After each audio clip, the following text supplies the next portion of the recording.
Բարև ձեզ սիրելի հետևորդներ, ձեր հետ է Կանա Լևոնի Ասլանյանը, հոգևոր հոգեթերապևտ։ Այսօր կխոսենք ովքեր են հակված դիստրեսին եւ ֆրուստրացիային արձագանքել դեպրեսիվ։ Ես ոչ լավն եմ,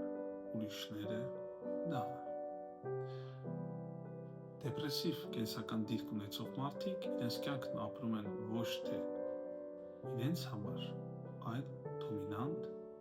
ուրիշների համար, որտեղ սեփական ինքնուրույնությունը եւ կարեւորության ժխտումը մի տեսակ գործարքի է վերածվում, նշանակալի ուրիշի կողմից ընդունված լինելու դիմաց։ Դեպրեսիվ հիվանդներն ունեն ուժեղ քննադատող ծնող,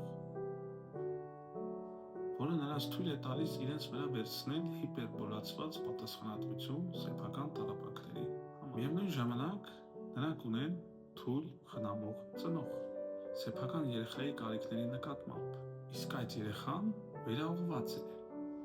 խնամք ցուցաբերելու դոմինանտ ուրիշի նկատմամբ։ Նրանք զգում են, որ հոգ չեն կարող տանել իրենց մասին եւ սիրված չեն։ Եսի պատկերը մշտապես վատ է։ Երեխաների հոգեկան առողջությունը պահպանելու եւ խնամելու համար հարկ է խնամել եւ սիրել երեխաներին զուգահեռաբար քիչ քննադատելով։